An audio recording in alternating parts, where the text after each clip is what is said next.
the off-diagonal elements of the quadrupole matrix vanish, and because it's azimuthally symmetric, the x and y components have to be equal, and because the sum of xx plus yy plus zz must be 0, because it's traceless, then those are related to QCZ. And so in the case of azimuthal symmetry, there is one number that defines the whole quadrupole matrix, and that is sometimes called the quadrupole moment. So if one gives if one has azimuthal symmetry, then we can specify one number to specify the property. Yeah? I forgot why it was traceless again. I remember that if you trace over two indices on the tensor, it reduces the rank by 2. Right. Well, the particular, this is traceless in this case because we let's take the trace of this matrix. Okay? The trace of this matrix is 3. Oh yeah, I remember. And the trace of this is r squared. So this is traceless. Okay? All right. So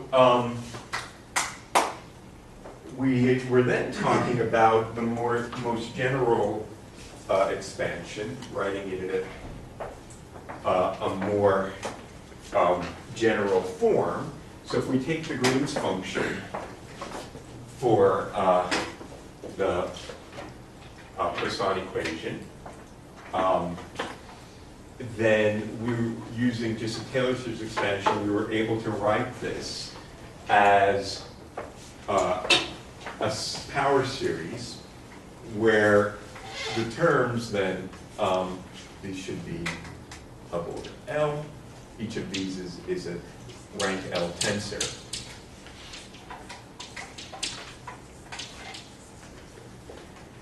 Where this tensor T has these components.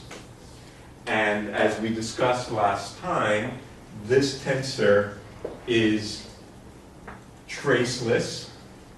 That's to say, if I contract over any two indices, I get the Laplacian of 1 over r, and the Laplacian of 1 over r is 0, except where x equals x prime, but we're outside the region where x equals x prime. We're far away from the source. So the trace of this tensor with respect to any two indices is going to be some dot dot dot, which is 0. So it's a traceless tensor, traceless with respect to any two indices, and moreover, it's symmetric. So this tensor is irreducible.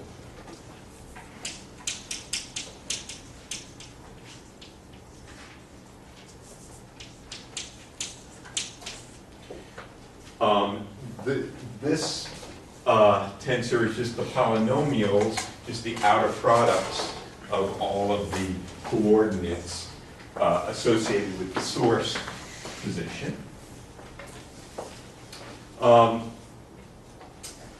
This tensor can be, if you do this derivative, you just use the, take this derivative over and over again. What you find is that this is equal to xi1, xi2, dot, dot, dot, xil, the L irreducible part of that, meaning we subtract out the trace with respect to any two indices, okay? Divided by r to the 2l plus 1, and there's a factor here, 2l minus 1, double factorial. Oh, I missed it. I missed the minus 1 L here. All right. So this tensor is irreducible. this tensor is not irreducible. It's symmetric, but it's not traceless, because if I take the trace with respect to any two indices, I'm going to get r prime squared, right?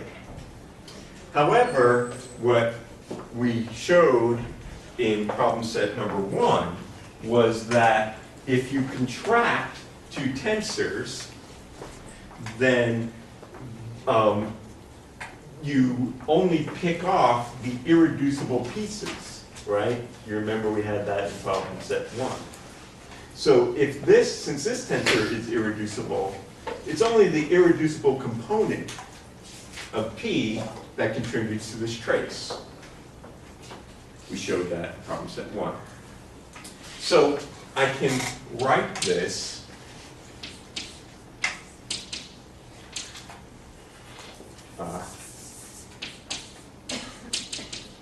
sum as minus 1 to the L. And then I can only need to take the irreducible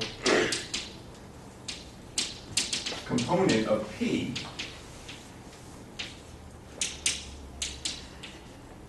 that's the only component that contributes to this trace, and contract that with T.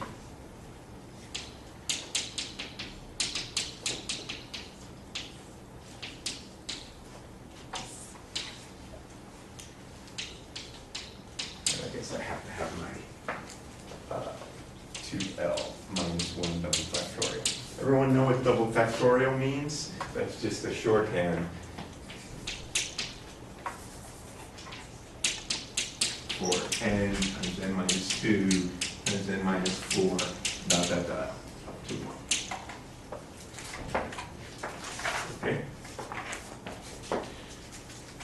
So, we've written this in a manner, we've written this Green's function in a manner in which we have factorized it into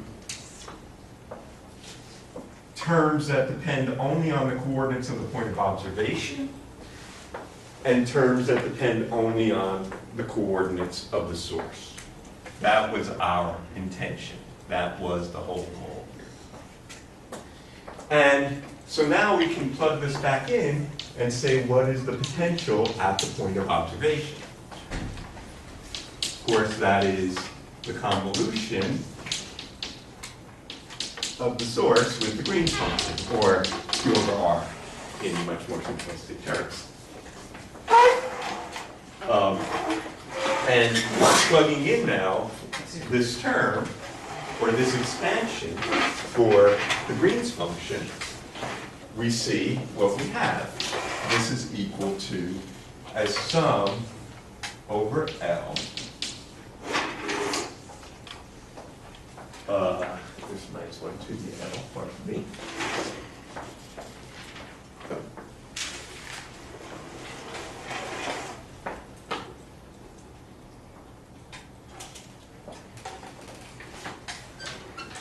Oh, that's why I knew that something was wrong here. Excuse me.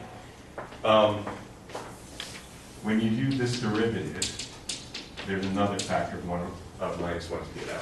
You can see that if there was 1 power of L, the derivative is going to be negative, right? Because it's r to the minus 1. And then it keeps flipping from minus 1 to plus 1. So this minus 1 to the L vanishes. This is what happens when I try to just do this by memory. That memory is failing more and more. Okay, so now I'll plug that in. And what I see is the following. It's 1 over L factorial, a tensor I'll call QL, I1 up to IL, contracted with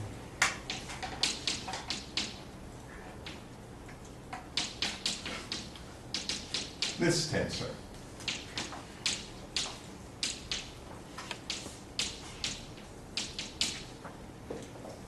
Where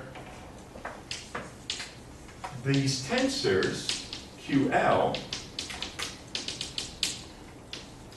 are the multipole moments to the L pole.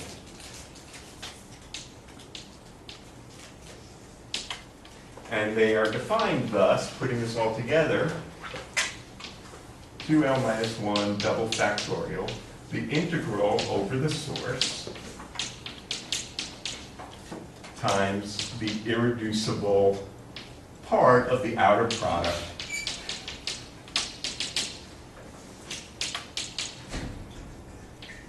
of all the x primes. And this is the most general form of the multipole moments, the 2 to the L pole. Let's check that this agrees with what we wrote down over here. So what's Q0?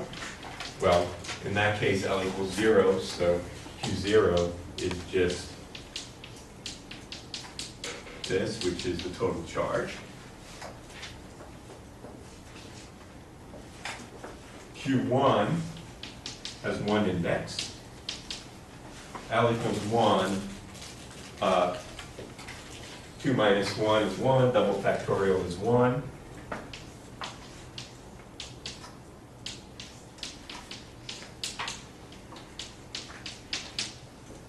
And what's that? That's the ith component of the dipole vector, right? And then Q2 has two indices. Call them I and j. L equals 2. 4 minus 2 is 3. 3 double factorial is 3. Integral x prime I, j, irreducible part. And what's the irreducible part of the outer product? You subtract off 1/3 the trace.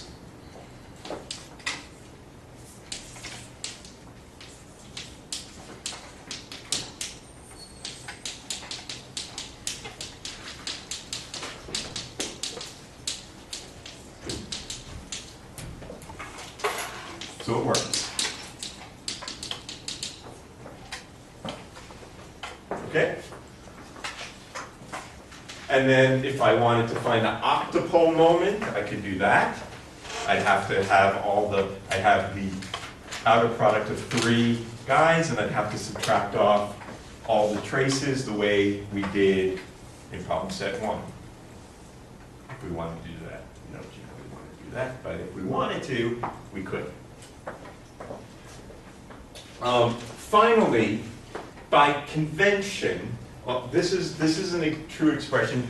We typically, because these tensors are all irreducible, we don't keep around write this explicitly as the irreducible part of it, because that's going to automatically be picked off when you do the contraction. So by convention, we write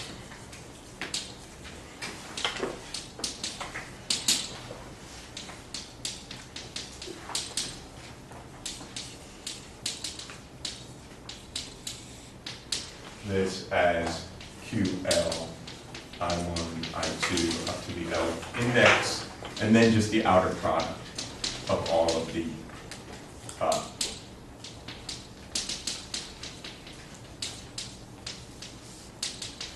so this is Q0 over R plus Q1 I xi over R cubed plus 1/2 Q2 ij xi xj over R to the 5th, etc. Which is what we have over here. It's exactly the same thing. Right?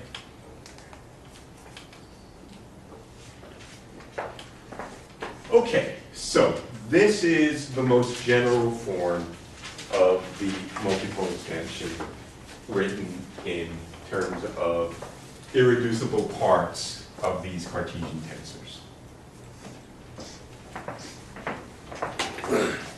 Anybody have any questions about any of that? It's kind of messy, but it is what it is. All right? Okay, so one of the things that we want to talk about is the potential energy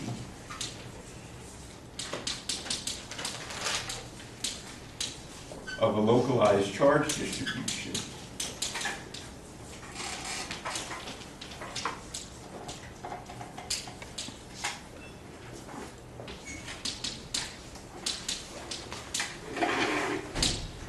in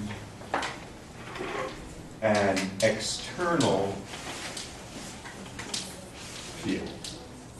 Okay? So you remember, and again I want to re-emphasize this point, there are two kinds of notions that we have in electrostatics when we're talking about the potential energy. We can talk about the work necessary to assemble a charge distribution, and that work is then thought of as work that energy is then stored in the field associated with that charge distribution, which we wrote as 1 over 8 pi e squared as the energy density, and then you integrate over all space. Now, of course, that doesn't work if you have point charges around because it takes an infinite amount of energy, and the self-energy is infinite, but we'll leave that aside.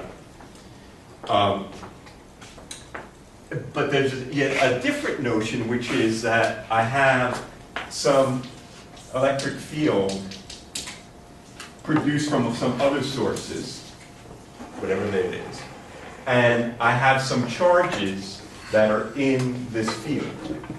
Okay? There's some charge distribution rho. So this is an external field and or potential, depending on how I want to express it. Like, for example, I put a charge in between two capacitor plates. It's going to move, it's going to have potential energy, it's going to want to roll downhill, okay? And the potential energy associated with this charge distribution sitting in this potential is Q times V, or I could write it as dQ times the potential at that point. Right? So I want you to keep these two concepts straight, because they often get confused. There's two different notions that we have about potential energy. So, of course, here, this potential is not the self-potential of this charge. This is the potential associated with the sources, these sources. Okay? And since we're outside the region that produced this, outside the sources that produce this field, wherever these charges are, del squared phi of the external potential is 0. This is not, I mean, you might think it's 4 pi rho. It is. It's 4 pi this rho, not this rho, because this is the potential that's generated by these sources. It's like I have a mountain that makes a gravitational field, and then there's me, this big mass has to try to go the La Luge trail. All right, it's not my gravitational field that I'm working against, it's the gravitational field of the Sandias that I'm working against. The only difference between these two energies is which potential you use. That's right. And there's also a factor of a half. Eric Lee. Okay, so, right. Now, let's put the origin somewhere here. Doesn't matter where it is, but we just got to put something. Now, because our charge distribution is localized, we can do a Taylor series expansion of the external potential about this point. It's varying in some way. So we can Taylor expand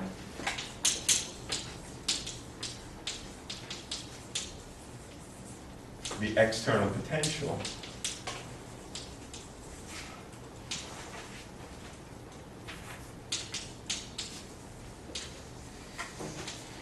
about the origin, which I'll take to be as the center of charge, or like the center of mass. Okay? So, our potential thus is the potential at the origin plus the first order expansion in the Taylor series. And then in the same way that we just did, the most general term in the Taylor series expansion is 1 over L factorial. And then we have L different derivatives with respect to all the coordinates of the potential evaluated at that center of mass. That's the general Taylor series expansion as a function of x, y, and z. Okay? Times the polynomial part. x1, xi2, x, f.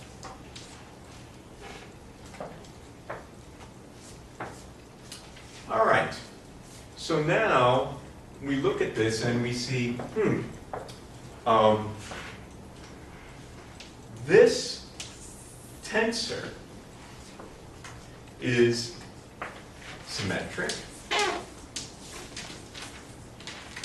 with respect to interchange of any of the indices, because it doesn't matter what order I do the derivative in, because we're physicists.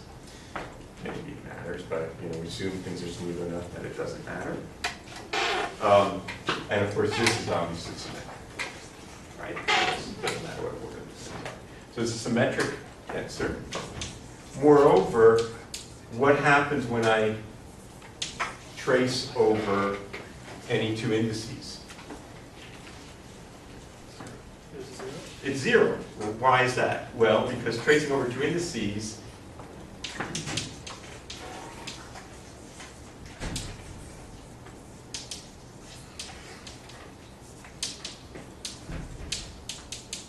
is going to give me, suppose I trace over the first two indices. It doesn't matter which one I do.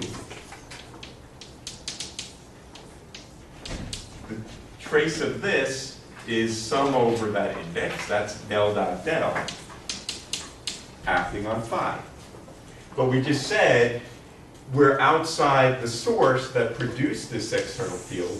Thus, this external field satisfies the Laplace equation, and therefore this is zero. If that whole term is your tensor component, then what are the indices? Here they are. Because I see each one of them appears twice, but isn't that term Indeed. some? What I really mean to say is this tensor. Okay. You're right, then. I mean, really, it's the contraction of these guys that matters. That is important. Thank you for, I'm sorry, I got that confused.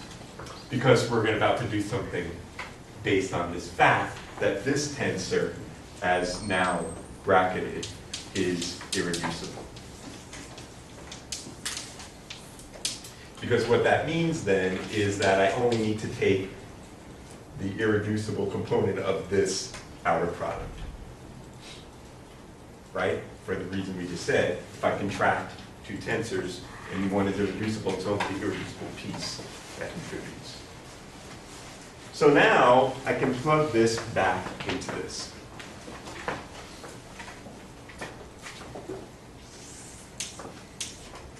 that tells me that the potential energy of this charge distribution in the external field is equal to the sum over L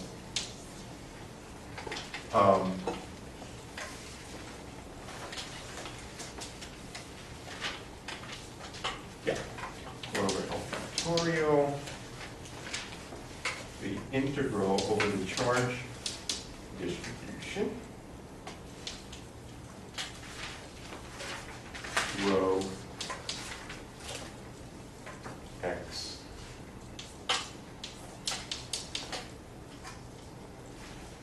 xi1, xi2, up to the nth guy, the invisible component of that, times the derivatives evaluated at the center of charge, contracted over all those indices. And we just wrote down what this is. We recognize this thing, right? That is the multipole moment. The multipole moment written here.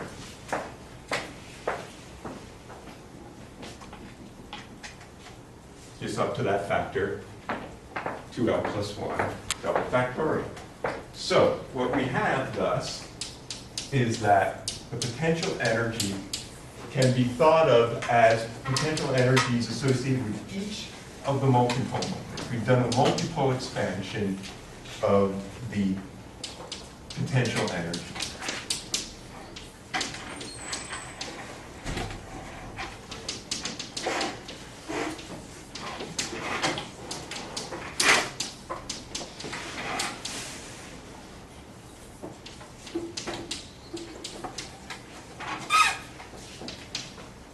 So let's write out the first few terms of that. When L equals 0, we got Q0 times the potential at 0.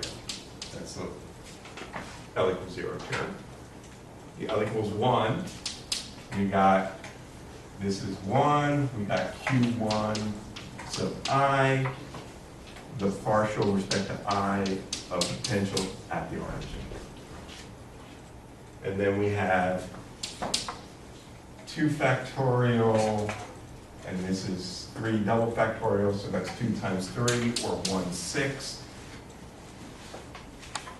And then we have Q2 ij, partial I, partial j, at the origin plus, etc.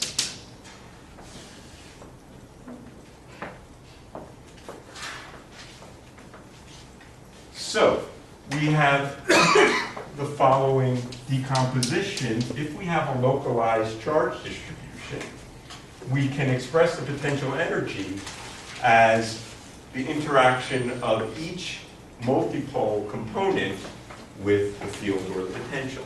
This first term is just QB. That's the total charge interacting with the potential. If the total charge is 0, then the next term, well, what is this? This, we said, was the ith component of the dipole moment. And what is the derivative with respect to I of the potential? Negative of the electric field. Right. For the ith component. It's, so remember, of course, the electric field is minus grad phi. So this is grad phi, so this is minus E. So the next term here is minus P dot E. That's the interaction of the electric dipole moment with the field, often known as minus D dot E, but here we call it P. And then we got this. And of course, we got the same kind of thing. The grad with respect to this is minus the electric field, the J component of the electric field. So then we have minus a sixth, the quadrupole tensor partial respect to I of Ej, evaluated at the origin plus the center. Okay, so if I have a localized charge distribution in an external field, then each multipole term contributes something to the energy. If I had a net charge, this would be the dominant term. If I had no net charge, this would be the next term, which depends on the local electric field. And then we have, if this was 0, this would be the dominant term, which depends the gradient, how the field is changing across the sample at the center of charge. Okay? So you have a problem for homework in which you are asked to evaluate this for a particular case, where the particular case is one where we have adventitial symmetry, in which case there are some special properties that we emphasized at the beginning of the lecture about the quadrupole tensor. You've got to use those to kind of get a handle of it. All right? Okay, we'll come back. This expression is going to be important when we think about radiation as well, a little bit later in the semester, and thinking about the different multipole contributions to radiation and their interaction with radiation fields. They're familiar in thinking about, say, in quantum mechanics, the selection rules associated with electric dipole and for quadrupole transitions has as its base this electromagnetic physics, it's electric. Okay.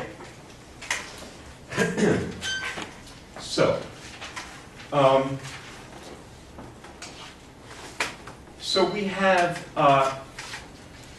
so far expressed our multipole distribution in terms of Cartesian coordinates, x, y, or z.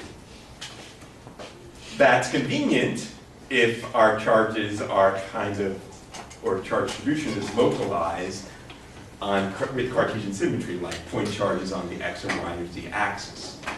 But when we have things like cylindrical or spherical symmetry, it's not, Cartesian coordinates aren't typically the best thing to use. Okay?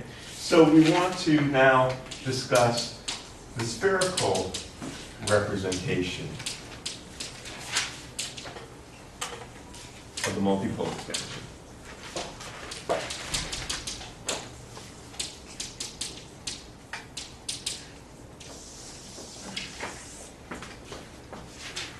So to do that, we can do it in one fell swoop. Whatever a fell swoop is, we could do it. Does anyone know what a fell swoop is? I don't know. But that's what we do in one fell swoop. I think it's a sword piece. Is that right? I think so. Okay, I didn't know that. What did fell swoop mean?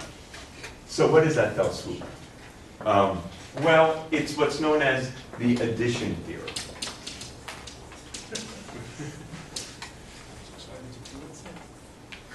So the addition theorem of spherical harmonics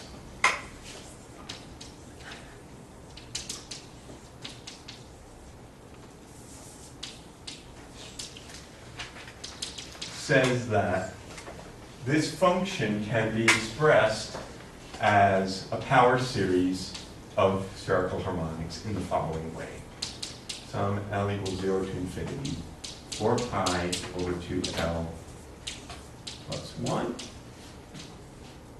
r prime to the L over r to the L plus 1, times a sum n equals minus L to L, y star Lm, beta prime, phi prime, y Lm, beta and phi, where r is greater than r prime. Okay, so that is a identity where, of course, we've written here, so we have x has coordinates r, theta, and phi, and x prime has coordinates r prime, theta prime, phi prime. So, in this one fell swoop, we have factorized the coordinates of the point of observation from the coordinates of the point of the source. That's what we spent a whole lot of time doing there in the context of Cartesian coordinates. And so from this, we plug this back into the expression for the potential in terms of the integral over the source with the Green's function. Plugging in this expansion, we immediately see this is equal to the sum over L and M, where the limits of integration are as given, 4 pi over 2L plus 1, a coefficient QLM times YLM as a function of theta and phi over R to the L plus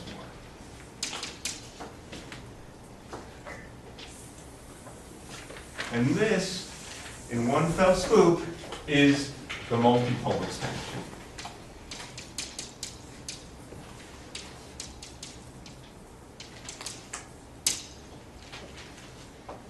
Where the QLMs are the integral of the source with the prime variables. So we have an integral of d cubed x prime, rho of x prime, r prime to the L, y, L, n star, theta, and phi, right, which we often write in spherical coordinates.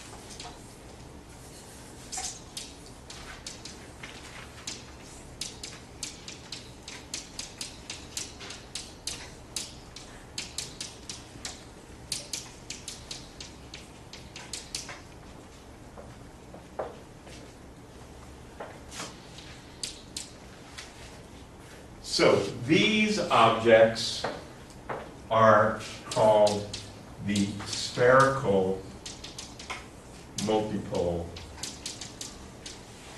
moments.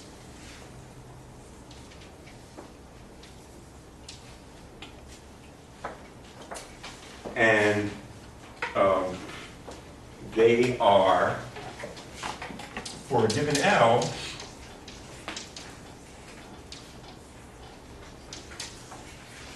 there are 2L plus 1 QLMs, because M goes from minus L to L. Okay? So for L equals 0, there's 1. It's related to the monopole moment. For L equals 1, there are 3 components related to the 3 components of the dipole vector. And for L equals 2, there are 5 QLMs. And of course, they are related in ways that we'll discuss to the 2L plus 1 irreducible or independent components of the irreducible tensor.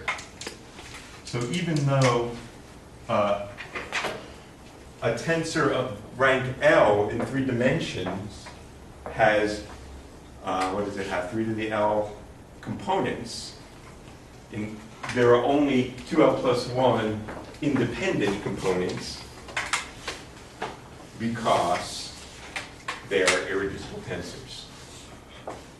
And those 2L plus 1 independent components of our Cartesian representation of the multiple moments are related to the 2L plus 1 spherical multiple moments. And some of those relations we'll discuss here are given in Jackson's textbook. All right?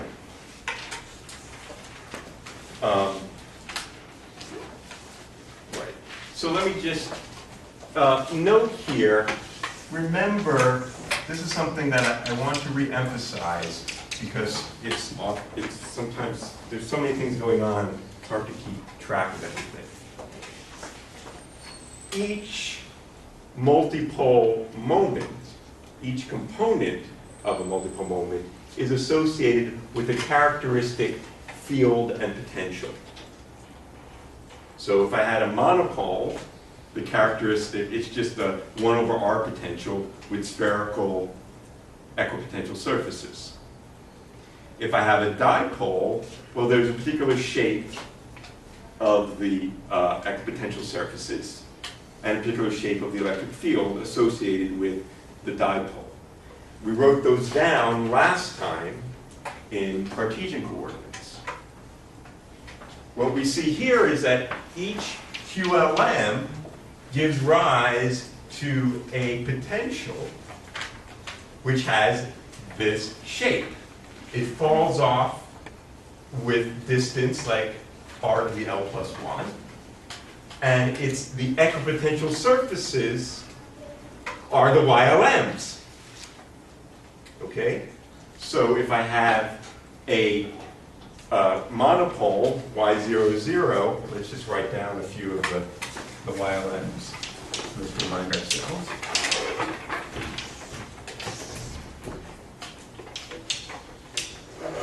So the YLMs, as a function of theta and phi, is some normalization constant times the associated Legendre polynomial as a function of cosine of the angle theta times e to the I m phi. Okay? Wait up. So, let's write them down.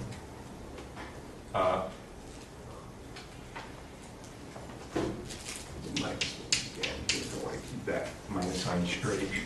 So I'll write down for n equals 2, n equals 1, n equals 0, L equals 0, L equals 1, L equals 2. So this is 1 over root 4 pi. This is minus 3 over 8 pi times cosine theta e to the I phi and square root 3 over 4 pi. I'm sorry, this is sine theta. This is cosine theta.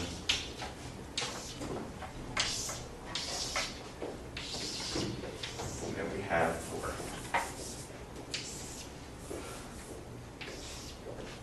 L equals 2, square root of 15 over 32 pi times sine squared theta e to the 2 pi phi square root of 15 over 2 pi sine 2 theta e to the phi and square root of 5 over 16 pi 3 cos squared theta minus 1. Right? 1 star Ln is minus 1 to m.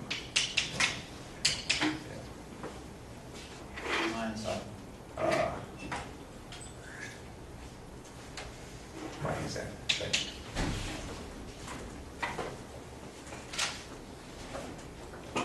All right, so these are the characteristic shapes of the potential associated with the different multipole components. So quite often people will call spherical harmonics multipoles. You'll hear people say that. All right. Now, in the particular case of azimuthal symmetry, we can make a simple connection between this representation in terms of spherical coordinates and the representation that we have in terms of Cartesian coordinates.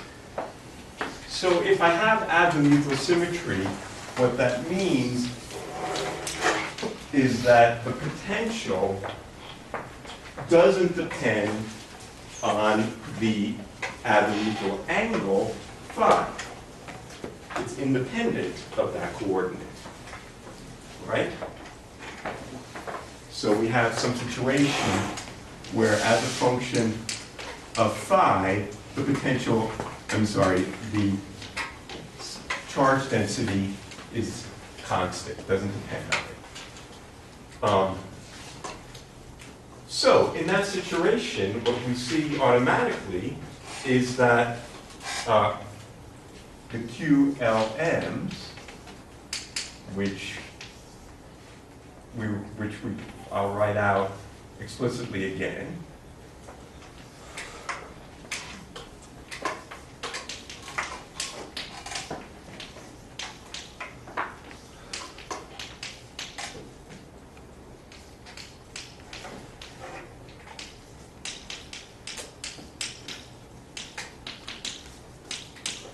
Okay, so I just wrote out the YLM in terms of the Legendre function and e to the I phi. What can you tell me about this?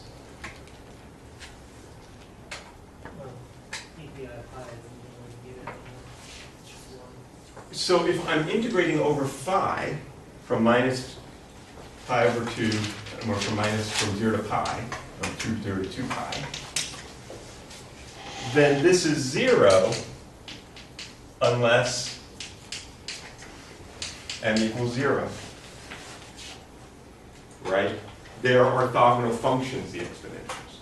So the only non-vanishing multipoles, spherical multipoles, if I have azimuthal symmetry, are the QL zeros. And all of the other ones vanish because there's no component m associated with the charge distribution. So that tells us that the potential as a function of x is only the m equals 0 terms survive.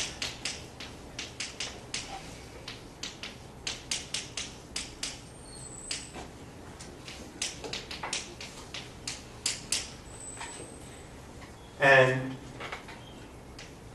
the YL with m equals 0 are related to the standard Legendre polynomials. This is equal to square root of 2L plus 1 over 4 pi times the Legendre polynomial as a function of cosine theta. There's no more phi dependence left.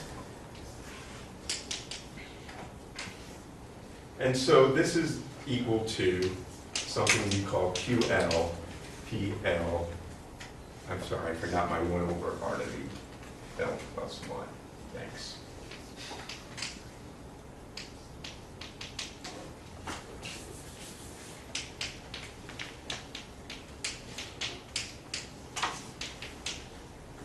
Where QL is equal to the integral to, let's come back to that. Let's see what can we say.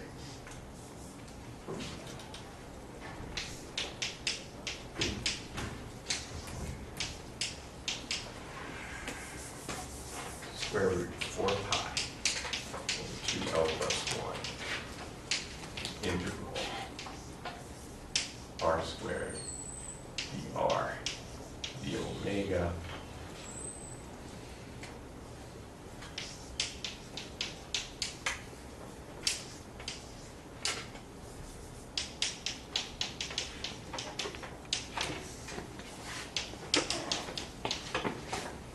Okay, so what have we shown here? If we have azimuthal symmetry, then only the m equals 0 terms survive. We don't have a sum over L. I mean over m anymore. We only have a sum over L. Each term, the shape of the potential, its angular dependence is the Legendre polynomial as a function of the cosine of the angle, weighted by what we call the L moment. there's no longer a tensor. There's no longer a bunch of different QLMs. There's just one number for each moment. And that number is related to the QL zeros. When we plug all that in, put this together with this, and this is the integral d phi d cos theta. This then is equal to, I can combine this guy with this guy to get me back the Legendre polynomial. And so the QL is equal to the integral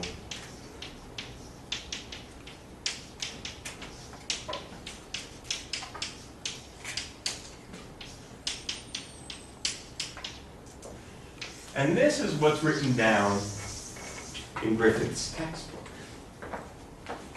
In Griffith's textbook, he writes down this as the multipole expansion. I urge you to go back and look at it. That's what he writes down. He doesn't sort of tell you that that's really only true if you had azimuthal symmetry. And if you don't have azimuthal symmetry, you better be real careful about what you're calling this angle theta. Kind of can be generalized, but then that's not the usual theta. Okay?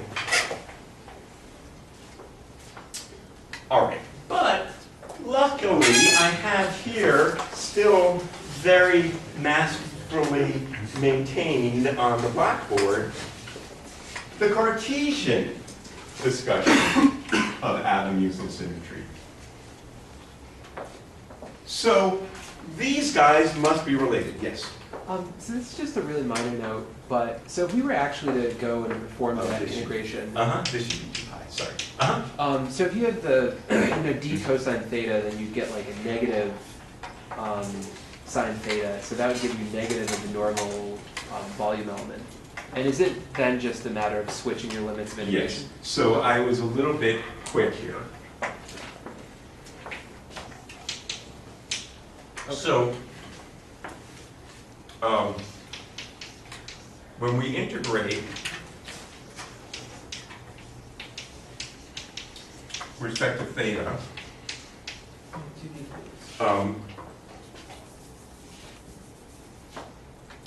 this is our Jacobian, which I could write as minus d cos theta,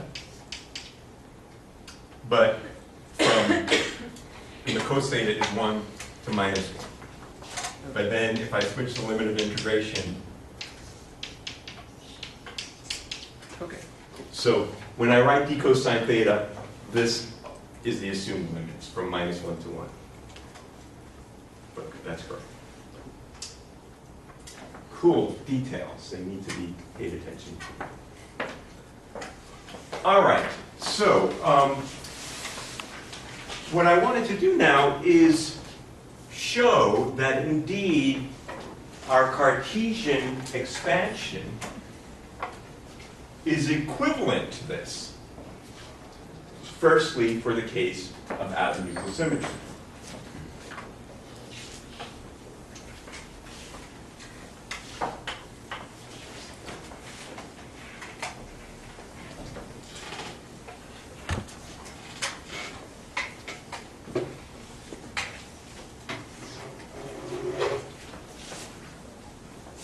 So,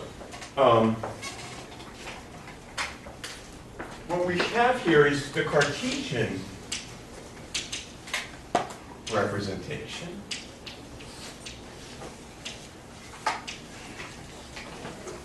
with azimuthal symmetry. We have that the potential as a function of x, y, and z. Well, if I just talk about the quadrupole term, let's talk about that first. Well, let's look at all of them. We have Q over R. Azimuthal symmetry means I only have a z component of the dipole, because the x and y must vanish. If azimuthal symmetry, plus a half xi xj qij over r to the fifth. And this is equal to x squared qxx plus y squared qzz plus z squared, I'm sorry, yy z squared qzz over r to the fifth. The off-diagonal elements vanish. Qxx equals qiyy equals minus qzz. So this is equal to a half qzz z squared minus a half x squared plus y squared over r to the fifth. And if I add a half of a z squared and subtract a half of a z squared, this then is equal to a half qzz 3z squared minus r squared over r to the fifth plus that. Okay? So my claim is this expression for the first three terms is equivalent to this expression. Is it? It better be. Let's check it out.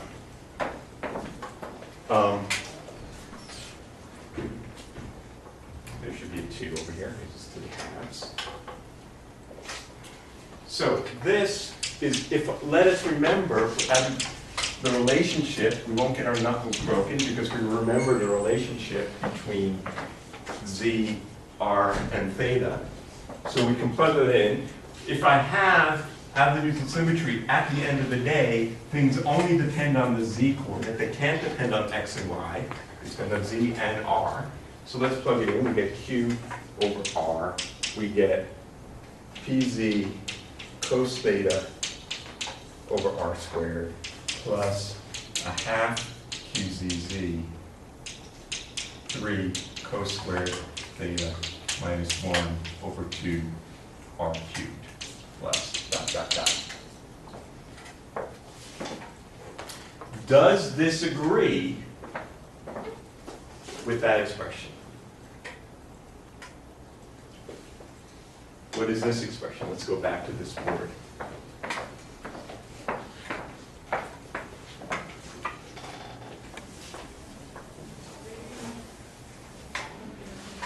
This is equal to Q0 over R plus Q1 times P1 of cosine theta over R squared plus Q2 P2 of cosine theta over R cubed plus ...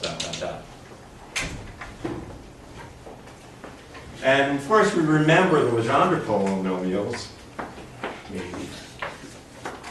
And P1 of cosine theta is? Cosine theta. Yay! So this is Q1 cosine theta over R squared. And P2 is 3, P2 of mu is 3 mu squared minus 1 over 2. So if I plug in cosine theta, this is 3 cos squared theta minus 1 over 2 r cubed. And in fact, it has exactly the same form that we have over here, where these QLs are equal to 1 over L factorial Q z, whatever you put all the components of your Cartesian tensor equal to the 3 component, that's what it is for azimuthal symmetry. That defines the whole tensor. So, if I have azimuthal symmetry, there's one number that defines each moment. That number can be thought of as this integral, which is equivalent to this component of the Cartesian tensor. Finally, I want to make a more general connection between the Cartesian and the spherical tensors. And that connection is an important connection. It's a technique in thinking about what the hell spherical harmonics really mean in terms of rotation symmetry and its relationship to the coordinates. So, what I want to talk about in the last 10 plus minutes of the class is the relationship between spherical harmonics and what I'm going to call the spherical basis.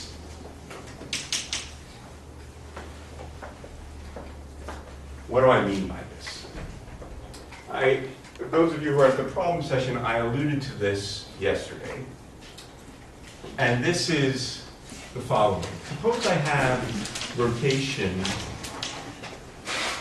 about the z-axis.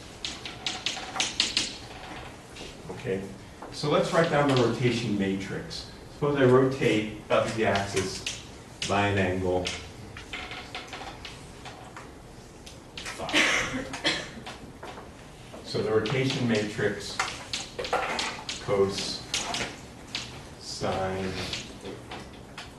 minus sine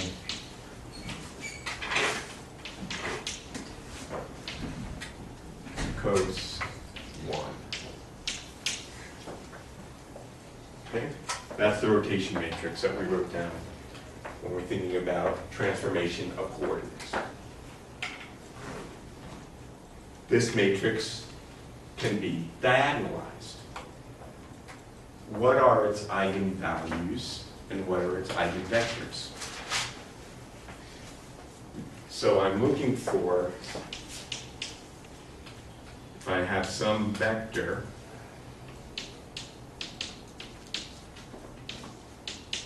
that the action of the rotation matrix on the vector is just to give back an eigenvalue.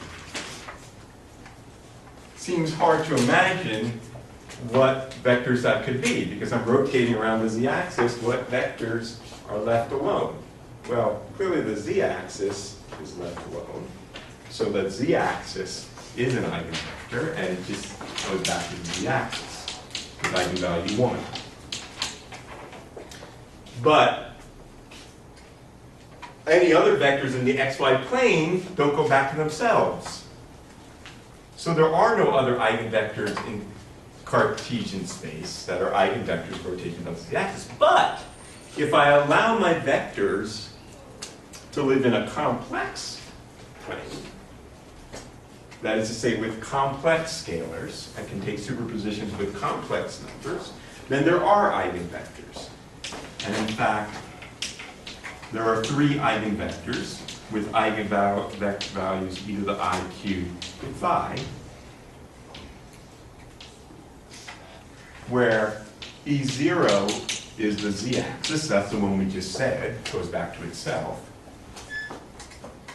But there's an E plus or minus, which is the linear combination x plus or minus I EY. And I can normalize it. And by convention, that's annoying as all get out, but it's related to how the spherical harmonics are defined. There's a phase convention out front. It's not so important for understanding the geometry, but it's an important convention. Those combinations with Q equals 0, 1, and minus 1, these 3 vectors are what's called the spherical basis.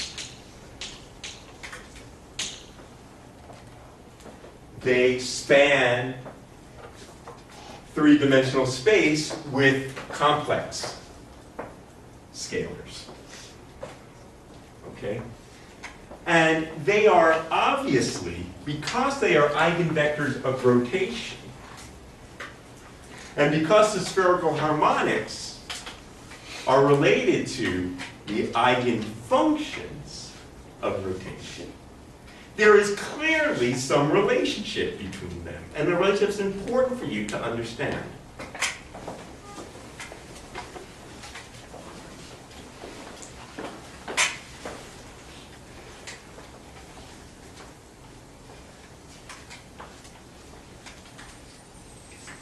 So, consider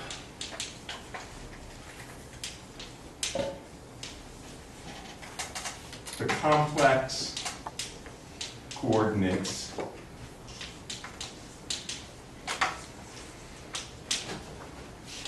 x plus or minus as x plus or minus iy and z. Okay? Let's re-express these coordinates in spherical coordinates. This is r sine theta cos phi plus or minus I sine phi, right? Plugging in for x and y. Of course, cos plus I sine is e to the I phi. So this is equal to r sine theta e to the plus or minus I phi. And this is equal to r cos theta e to the I 0 times phi, or r cos theta.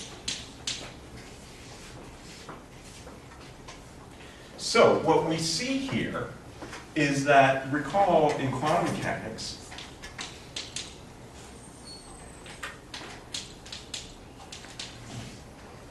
the orbital representation of the LZ operator is the derivative with respect to phi. These functions are eigenfunctions of rotation around the z-axis. That's to say, if I look at LZ as an operator acting on z, it's 0 times z.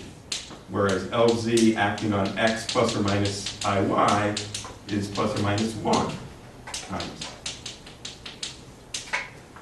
So these functions are eigenfunctions of rotation about the z-axis, which is what the YLMs are, in addition to the eigenfunctions of the total L. So, a way that you should think about, and I urge you to take a look even at the dreaded Wikipedia, on the table of, I meant to bring in my computer to show you that, but look at the table of spherical harmonics, you will see the relationship between the spherical harmonics as polynomials of the spherical components. Let's say the spherical basis x plus or minus I, y, and z. So, one defines what we call the solid harmonics. Script the big one. The function of position is r to the L YLM. These guys are polynomials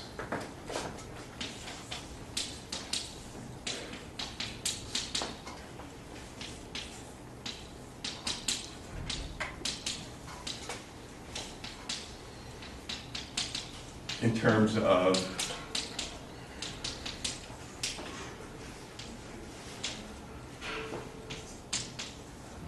the Cartesian, I'm sorry, the spherical basis, where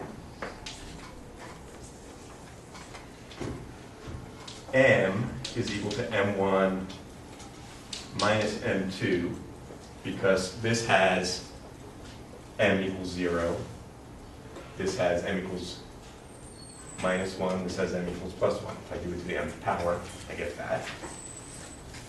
and L equals M1 plus M2 plus M3. So I sum over that, weighted by coefficients that I depend on. So for example,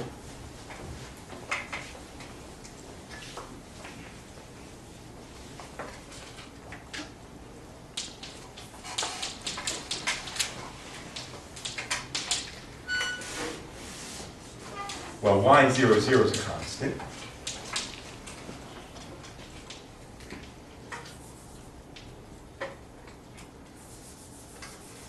I mean, all of these guys are 0, so y00 is a constant. Let's look at the case L equals 1.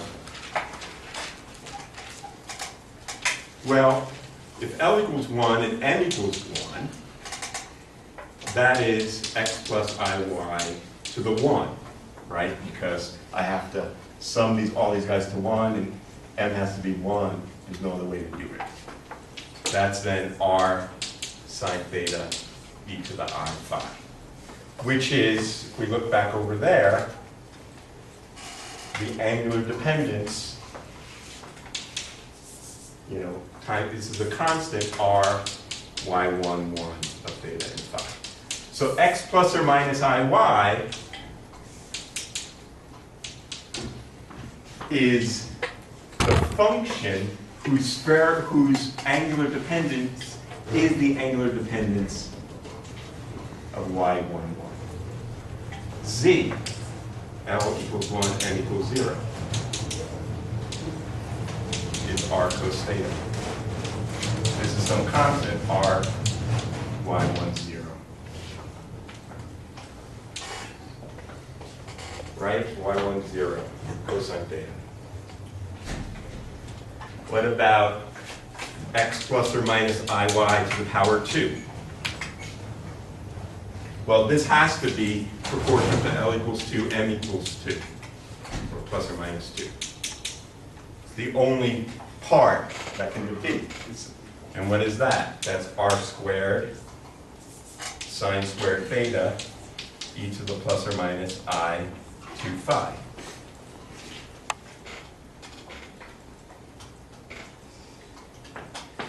What about x plus iy times z? Well, that's L equals 2, M equals 1.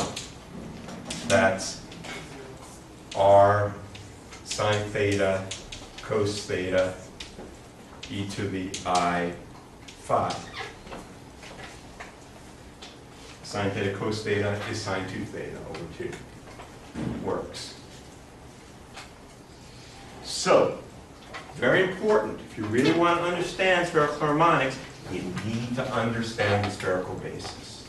Because you really should think about spherical harmonics as polynomials in x plus or minus I, y, and z. And that, if we plug that in, gives us the relationship that is in Jackson between the spherical components of the multipole. I want to say one last thing and then we'll quit. So what we had here, we had the relationship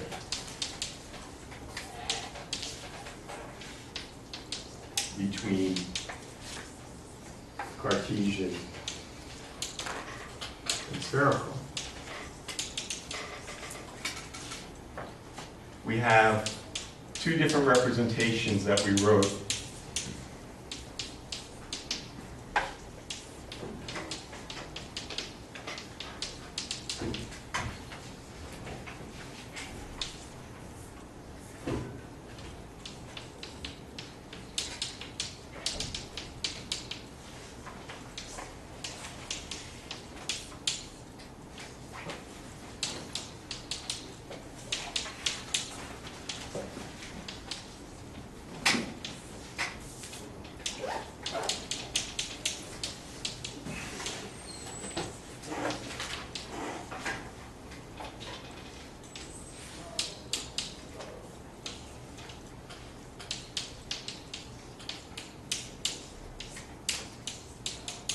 Okay, so what I have done here, these are the two different power series that we had. One in terms of Cartesian components and one in terms of spherical components. But they are indeed the same, just if they're related to one another. Here, although I have a sum over all these indices, there's really over a sum over 2L plus 1 different things, because there are only 2L plus 1 different independent components. Here I have a sum of 2L plus 1 different things.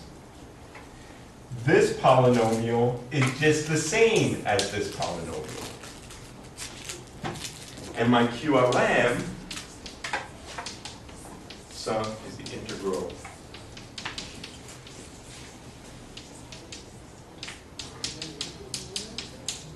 so these polynomials are just the same as these polynomials.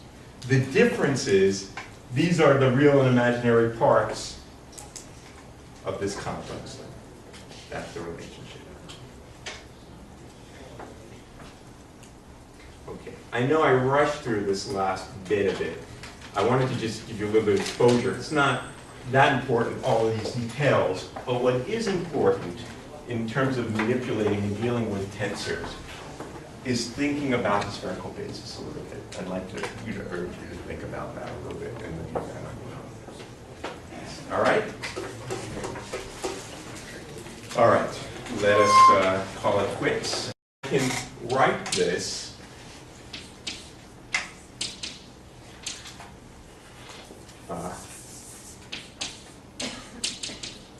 sum as minus 1 to the L.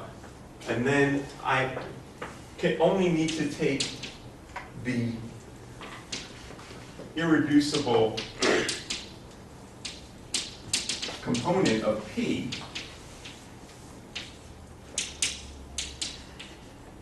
that's the only component that contributes to this trace, and contract that with T.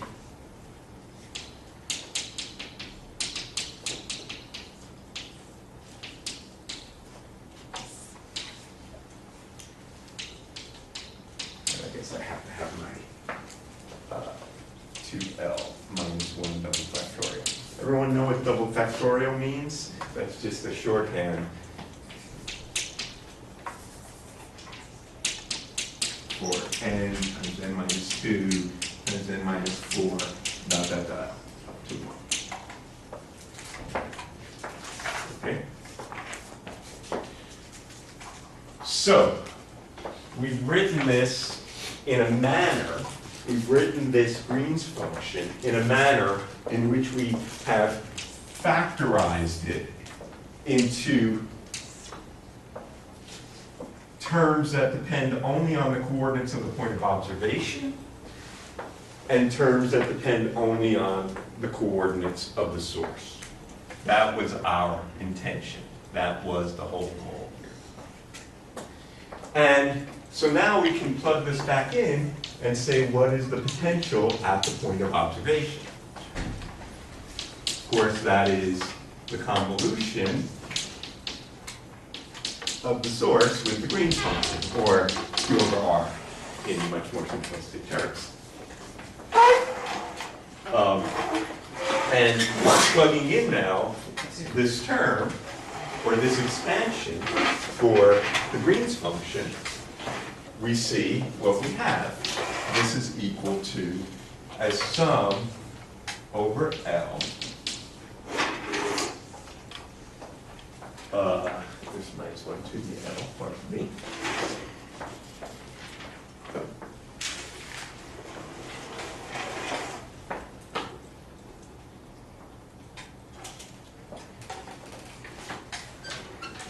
Oh, that's why. I knew something was wrong here. Excuse me. When you do this derivative, it's a vector, right? And then Q2 has two indices. Call them I and J. L equals 2, 4 minus 2 is 3, 3 double factorial is 3. Integral x prime ij irreducible part. And what's the irreducible part of the outer product? You subtract off 1/3 the trace.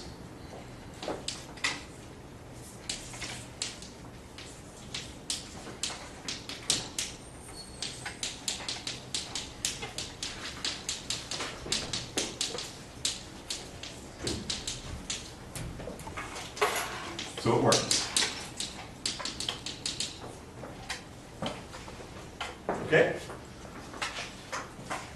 And then if I wanted to find the octupole moment, I could do that. I'd have to have I'd have the outer product of 3 guys, and I'd have to subtract off all the traces the way we did in problem set 1. If we wanted to do that. We don't generally want to do that, but if we wanted to, we could. Finally, by convention, this isn't a true expression.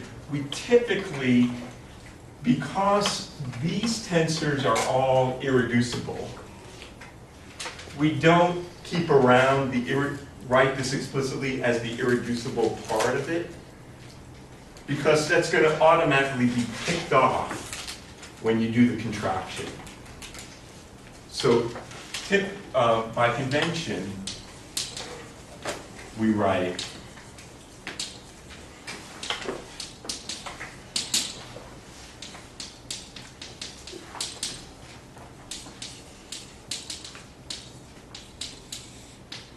this as QL, I1, I2, up to the L index, and then just the outer product of all of the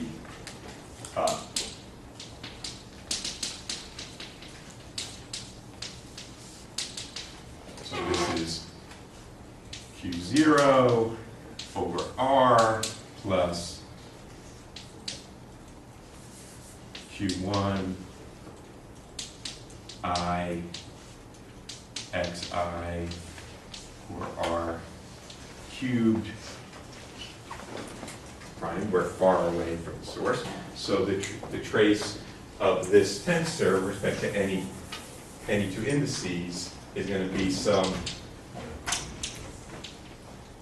dot dot dot, which is 0. So it's a traceless tensor, traceless with respect to any 2 indices, and moreover, it's symmetric.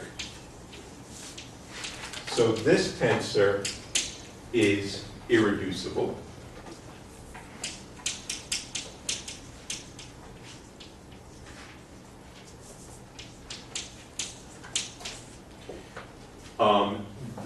This tensor is just the polynomials, just the outer products of all of the coordinates associated with the source position. This tensor can be, if you do this derivative, you just use the, take this derivative over and over again. What you find is that this is equal to xi1, xi2, dot, dot, dot, xil, the L irreducible part of that, meaning we subtract out the trace with respect to any 2 indices, okay? Divided by R to the 2L plus 1, and there's a factor here, 2L minus 1, double factorial. Oh, I missed it. I missed it. Minus 1 is L here. All right. So this tensor is irreducible. This tensor is not irreducible. It's symmetric, but it's not traceless, because if I take the trace with respect to any 2 indices, I'm going to get R prime squared, right? However, what we showed in problem set number 1 was that if you contract 2 tensors, then you only pick off the irreducible pieces, right? You remember we had that in problem set 1. So if this, since this tensor is irreducible, it's only the irreducible component of P that contributes to this trace. We showed that in problem set 1. So the off-diagonal elements of the quadrupole matrix vanish, and because it's azimuthally symmetric, the x and y components have to be equal, and because the sum of xx plus yy plus dz must be 0, because it's traceless, then those are related to QCZ.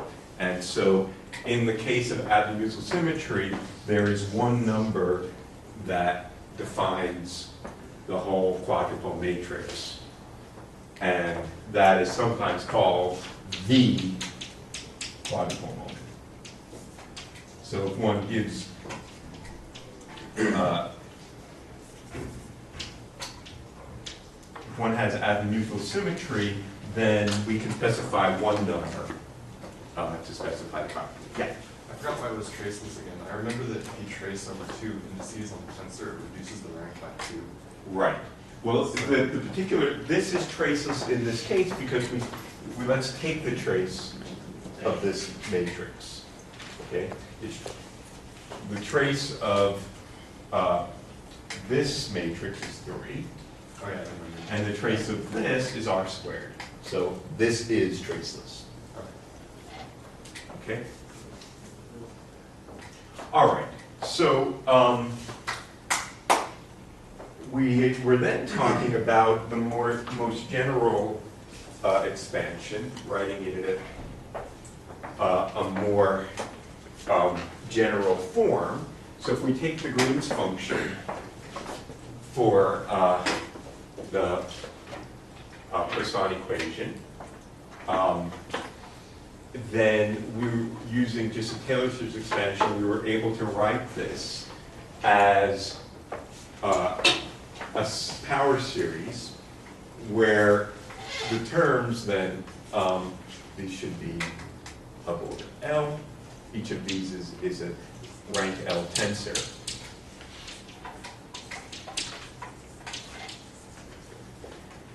Where this tensor T has these components. And as we discussed last time, this tensor is traceless. That's to say, if I contract over any 2 indices, I get the Laplacian of 1 over r, and the Laplacian of 1 over r is 0, except where x equals x prime, but we're outside the region where x equals x. There's another factor of 1 of minus 1 to the L. You can see that if there was 1 power of L, the derivative is going to be negative, right? Because it's r to the minus 1. And then it keeps flipping from minus 1 to plus 1. So this minus 1 to the L vanishes. This is what happens when I try to just do this by memory. That memory is failing more and more. Okay, so now I'll plug that in. And what I see is the following. It's 1 over L factorial. A tensor I'll call QL, I1 up to IL, contracted with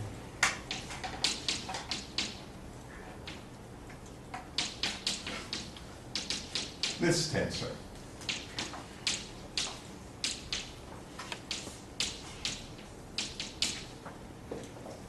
Where these tensors, QL, are the multipole moments to the L pole.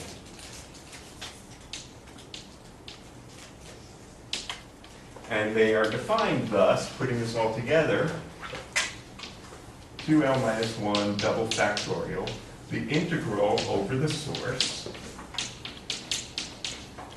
times the irreducible part of the outer product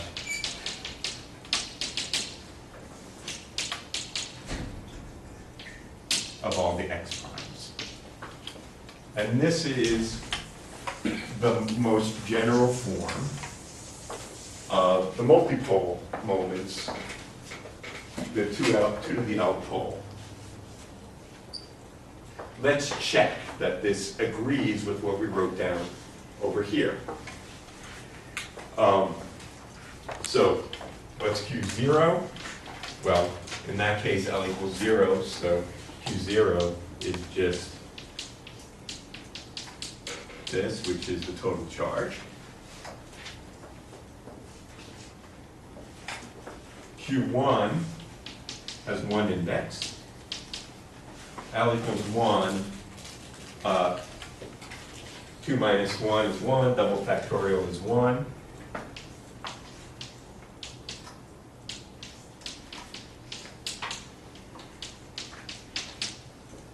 And what's that? That's the ith component of the diagram.